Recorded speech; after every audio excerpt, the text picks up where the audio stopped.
Hello and welcome to the web series ZeroPM Pieces. In the ZeroPM Pieces, the researchers in the project will tell you about one piece of the ZeroPM puzzle that they're working on. So without further ado, here comes a ZeroPM piece.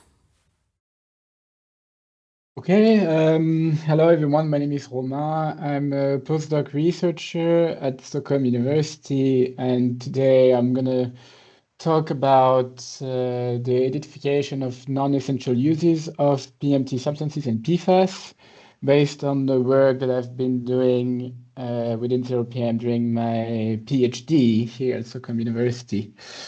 But before that, let me present what is the essential use concept. So initially, it was first proposed in the Montreal Protocol as a tool to guide the phase out of ozone layer depleting substances, where the parties agreed that all uses of those substances should be restricted but only if they are deemed essential, meaning if they are necessary for the health and safety or if they are critical for the functioning of society, and for which there are no available alternatives that are safer from the environment and human health standpoint. That was back in the late 90s. But recently, the European Commission suggested to apply this concept to guide the phase out of the most harmful substances in the chemical strategy for sustainability. And overall, the essential use as the European Commission is proposed, it looks like that. So it starts by scoping the assessment, meaning what is the use of the chemical of concern, what are the functions provided by the chemical of concern in this use. And then once we know that, we can start evaluating the essentiality, which basically means answering three questions. The first one, whether the function provided by the substance in the specific use is needed, is necessary for the final product. Then if the answer is yes, then evaluating whether the use of that substance in this specific product can be considered as necessary for health and safety or as critical for the functioning of society. And again, if the answer is yes, the last question is whether there are alternatives available that are capable of delivering similar functions and similar service. So that's, in a nutshell, what the European Commission proposed, and my whole research focused on trying to understand what does it mean to answer to these questions in practice. So I took several case studies of uses of PMT substances or PFAS and tried to see what type of information we need to answer these questions and where can we get that information. So if we start with the scoping of the assessment, so defining the use is rather easy, but when it comes to defining the functions, we followed the so-called functional substitution approach, which basically means defining three different levels of function. The first one, the chemical function, is defined by the physico-chemical properties of the substance of concern. So it can be something like it's a solvent, or it's a pigment, or it's a heat stabilizer, etc. So that's the most common definition we have when we talk about the function of a chemical. But then the end-use function is actually what is the purpose that the chemical serve in a specific product. In other words, what does it bring to the products? What properties a chemical with a certain chemical function provide to a product? And the service function, so the last level here, is what is the general service provided by the chemical in the specific products to society. What society is getting from having a specific product with the specific properties that is given by a specific chemical with its chemical function. It might be a bit fuzzy like this, but I have example. So within ZeroPM, we evaluated these three different level of functions for three different PMT substances used in cosmetic products. For the purpose of this presentation, I'm just going to focus on Aloe Red. So Aloe Red is used in makeup and in lipsticks or nail polish as a pigment. So the pigment is the chemical function of Aloe Red. Its end-use function in lipstick or makeup is to provide a color to the product. And in case of lipstick makeup, it's to provide a color to a surface, whether it's our skin, lips, or in the case of nail polish, the nails. But Aloe Red is also used in soap. So in the case of soap, the chemical function is the same, it's a pigment. The end-use function is also the same. The goal of having a pigment in a soap is just to provide a color to the soap. But the service is different. And in the case of the soap, the service we get from having a red soap is just marketing purposes.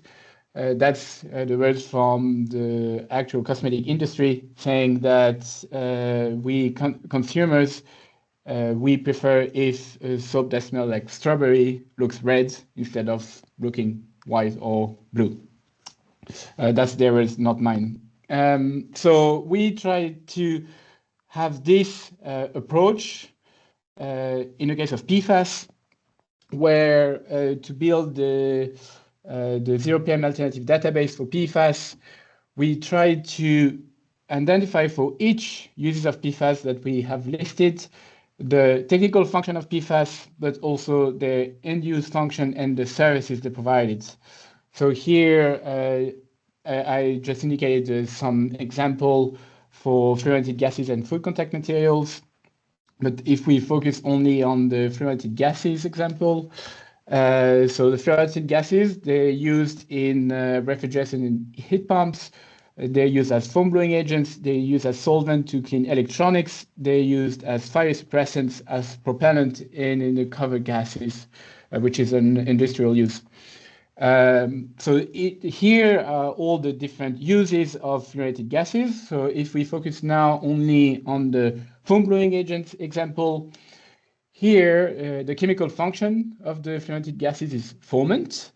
Their end-use function, they're used in insulation foams to make sure that the foams are like properly extended, and these foams are then used to insulate buildings. So here the service we get from fluorinated gases in insulation foams is insulations of buildings. So once we know this, that we are capable of differentiating chemical function from end-use function from service, we can answer the first question of the essentiality assessment, whether the technical function provided by a substance is needed for the final product. If we go back to the example of Aloe Red, the Aloe Red, when it's used in a lipstick or makeup, can ask the question, what happened to the lipstick or the makeup if we take out the pigment, meaning if we take out its color? Then it's rather simple and easy to realize that the whole service of the product gets lost if we take out the pigment from the formulation. So in that specific case, we can say that yes, Aloe Red is necessary for the final product to provide its service. But in the case of the soap, if the pigment doesn't play any role in the cleaning function of the soap, and if it's truly here only for marketing purposes, then the soap, whether it's red or white, still have its cleaning service. So in that case, we can say that Aloe Red is not necessary for the final product, and therefore is not essential. So here we already have two different cases where in the case of the soap, we can already say that Aloe Red is not essential. But in the case of lipstick and makeup, we cannot conclude yet. So then we can move to the next phase, which is to determine whether the use of a chemical is necessary for health and safety, or if it's critical for the functioning of society. For that, we at Stockholm University didn't try to answer that question. But just for your information, the European Commission listed some criteria to guide this assessment, but as it is now, it's still really broad question, really broad criteria, and there are no clear framework on how to answer this specific question. So we didn't try to determine whether, for instance, the use of value red in lipstick is necessary for health and safety. We just focused on the last question on the availability of alternative, where we tried to look for alternative ways of providing red color to a lipstick. So for that, we identify alternative chemicals that are also red pigments that could be used in cosmetic products. And we compare them only based on the hazard profile.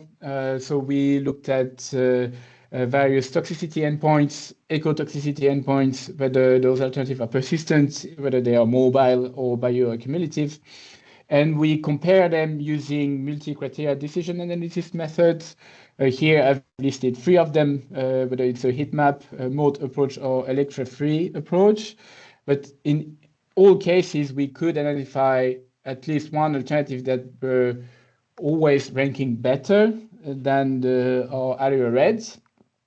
So we concluded that there were alternatives that are likely to be safer than our PMT substances that are already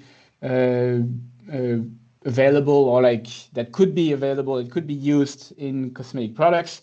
So we concluded that yes, there are safer alternatives available. So therefore, the use of aloe red in lipstick and in makeup is non-essential because it can be substituted. But in that case, we focus only on chemical alternative. But when it comes to the essential use, we want to look at whether alternatives are available at a societal level. So whether, meaning are there other ways of getting the same service, but not necessarily from another chemical, but for example, another product. So if we go back to the case of fluorinated gases, so if you remember, fluorinated gases are used in insulation foams as formants. If we focus on the chemical function, meaning other type of formants, then the potential alternative that could be considered are alternative blowing agents, which are natural gases like pentane or cyclopentane or methyl formate. But if you look at from the service perspective, and then trying to find alternative ways of insulating buildings, then from that perspective, other insulation materials become potential alternative to fluorinated gases. And then in that case, you will start comparing fluorinated gases in polyurethane foams with fiberglass or rock wool or cellulose, etc., etc. So that's what we did. We tried to compare these different insulation materials. The problem was that when it comes to comparing materials, it becomes really difficult to compare hazard profile as we did for cosmetic ingredients, simply because materials are a combination of a lot of different chemicals. So if we want to compare hazard profile, we would need first to know what are exactly the chemicals that are being used, the exact molecular structure, then evaluate their toxicity for all the different components, and then take into account mixture effects, which would add a lot of uncertainties in our assessments. So instead, we decided to compare those alternatives based on the life cycle assessment data and on their technical performance for insulation. We defined 3 different decision scenarios depending on the input data, and to take into account the uncertainty that comes with the data that we collected. We collected data from literature, so we didn't do our own LCA. We just looked at the LCA data that were already available, because we were comparing insulation materials. That was rather easy to get. And here you have the final results and the final ranking following the mode method, which is a multi-criteria decision analysis method. And here again, in every scenarios, we could identify alternatives that were considered safer compared to the material containing PFAS. So we concluded that there are safer alternatives that are available, that are possible to use. So again, the use of PFAS in insulation foams could be considered as non-essential because the foam containing PFAS could be replaced by other type of insulation materials. So here in this presentation, I illustrated the application of the essential use only based on the information related to the function it provides and whether or not alternatives are available. So we could already identify non-essential uses without answering this big question on whether a use is necessary for health and safety or whether or not it's critical for the functioning of society. And we think, or I personally think that that can already be a good approach to filter out uses for which there are already alternatives available. And really, it's really important to focus on whether alternatives are available at the societal level and not only for specific actors, and meaning trying to have a look at all the different type of alternatives that could replace the use of a substance of concern. And that's really clear in the guidance from the European Commission. But the problem is that when it comes to evaluating the safety of alternative, that the method to be used will depend on the type of alternative you're looking at. If you're comparing, like I just showed during this presentation, if you're comparing chemicals, it may be better to look at the actual toxicological profile, but if you start looking at different products, different materials, different technologies, then it might be more appropriate to use LCA or maybe other methods than LCA. So more work is definitely needed on that. And with this, I would like to thank you for listening to me. Here are two papers related to the work I just presented if you want more information, and I'm happy to answer any questions via email if needed. Thank you. ZeroPM, Zero Pollution of Persistent and Mobile Substances. This project has received funding from the European Union's Horizon 2020 Research and Innovation Programme under Grant Agreement number 101036756.